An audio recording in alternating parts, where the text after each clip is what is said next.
Hello, Gunners. Welcome to another edition of the Is It Gonna Happen show, where we just talk about all the gossip, all the silly rumours that has gone on during the day for Arsenal. Today, we've got a segment on Julian Alvarez, as apparently, according to sources in Spain, Arsenal are pushing the hardest to sign the Argentine striker. But before I begin, if you are new here, please hit the subscribe and the like as well. It'd be greatly appreciated. But before we get into the source and look at that into more depth, when I say Julian Alvarez, I want you to comment below. What do you think? When you say, okay, Arsenal are going to sign Julian Alvarez, do you think Arsenal are going to now win the Premier League next season? Do you think this is a signing which pushes us forward in the attacking areas? Because it's really, really interesting. Because look at this report by Marca, and we've got to be very careful with this source.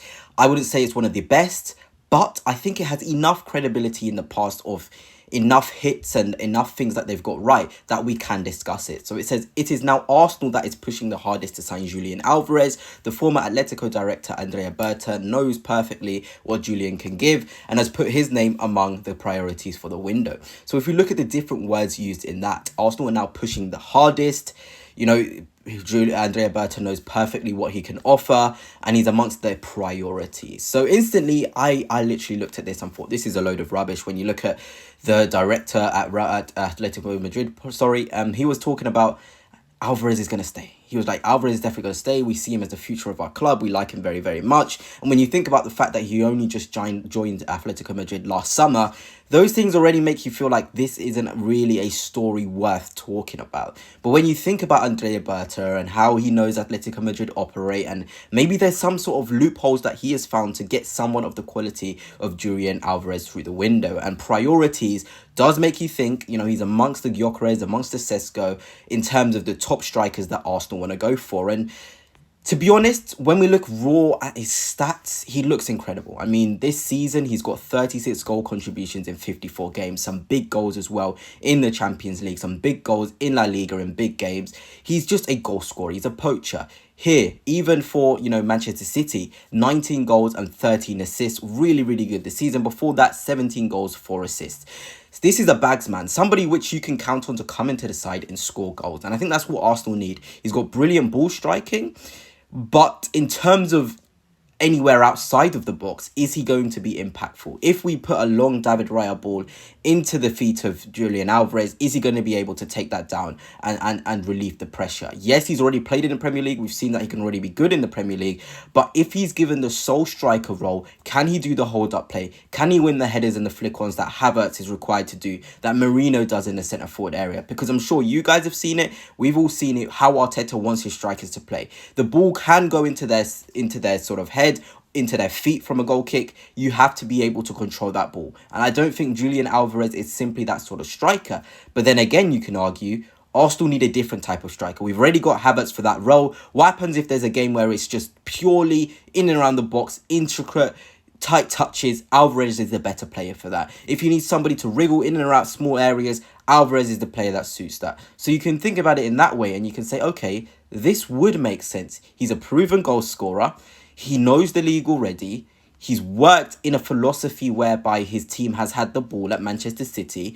It would make sense. He's played in low blocks for Atletico Madrid. He's almost had the perfect experience, you know, when you're about to apply for a job and you think about what experience has a player or somebody got for the job. Alvarez has it. When we need to go into our low blocks, if we've got 10 men or something, or we want to protect our lead, Alvarez at Atletico Madrid has experience of that now.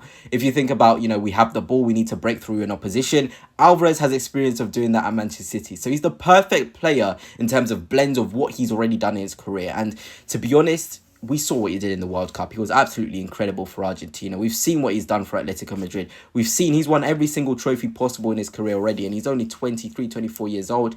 That's an incredible record. And it does excite me, but does it make me feel like, you know, Arsenal are going to win the league with Julian Alvarez up top next season? I don't think so. Does it make me feel Arsenal are going to win the Champions League with Julian Alvarez up front? It doesn't really do that. But hey, this is what this channel is all about. This is what this video is all about. Let's just discuss it. The rumours, they're a bit flimsy. It doesn't really confirm anything.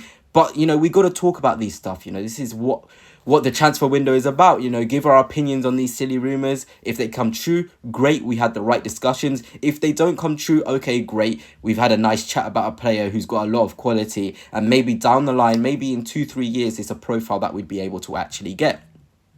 And if we look now at the value and how much money it would cost, I think this is the problem. Atletico Madrid obviously bought him in for £62 million. That is a lot of money. That is a lot of money for a player to then now move this season. You'd probably think Atletico Madrid would be looking in the region of 120 million, 100 million plus. And if you think, okay, Isak, is the top target of Arsenal, is Julian Alvarez the sort of player you would pay Alexander Isak money if we were able to get that deal done? So if I gave you Alvarez, Isak for the same price, who are you getting? You're obviously getting Isak, and that's a massive problem. Or if Alvarez was, 50 million less than Isak, you'd still go for Isak. When you think about the gap in between the values of both those players, you probably would say if Alvarez is 30 million cheaper than Isak, then I would go for him. If he was 90 million, 80 million, and Isak is 130 million, I would sign Alvarez. So that just makes you think, okay, is that the gap in quality? Is that how different we would see him working in an Arsenal system, that we'd only be willing to sign him if he is a lot less than an Isak? But then again, this is the problem. Are we actually going to be getting in an Isak? Looking at Sesko, would you pay 70 million for Alvarez or 60 million for Sesko? These are the sort of things you've got to think about, and why it's going to be a massive job for Andrea Berta, because us as fans, we can easily just go and say, yeah, okay, I prefer 70 million for Alvarez, 60 million for Sesko. But there's a lot more you've got to think about. You've got to think about how much they're going to be earning. Alvarez would probably want in the region of £200,000 per week more. You know, Sesko, £150,000. These are attacking players. They're going to demand a lot of money, a lot of contract money. There's so many different things you need to be thinking about. And of course, his current market value, as we're going off a sofa score, is 73 million. So around 10 million higher than he was actually bought by Atletico for. So, you know, this is what being a fan is all about. We can have these discussions and be kind of chill about it, but Andrea Berta has to get this right. And this is my problem, you know. I love Andrea Berta. I feel like he's done a good job in certain aspects. But when you look at the attacking signings he's made, apart from really Antoine Griezmann, you know, does any of those players fill you with confidence? Can we say, okay, like the article said, Andrea Berta really likes the player. So this would suggest Andrea Berta is the main one pushing for a player like Julian Alvarez.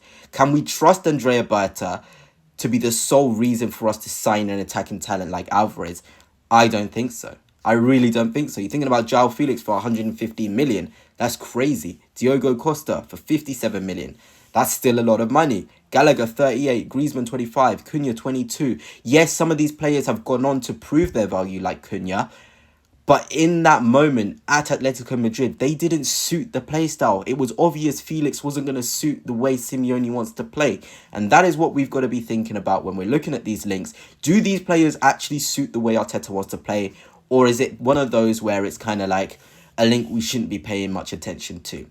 But anyway, Gunners, that's it for now. A nice little discussion on that. Probably won't be much coming from that sort of source or much coming from this news about Alvarez, but a good discussion nonetheless.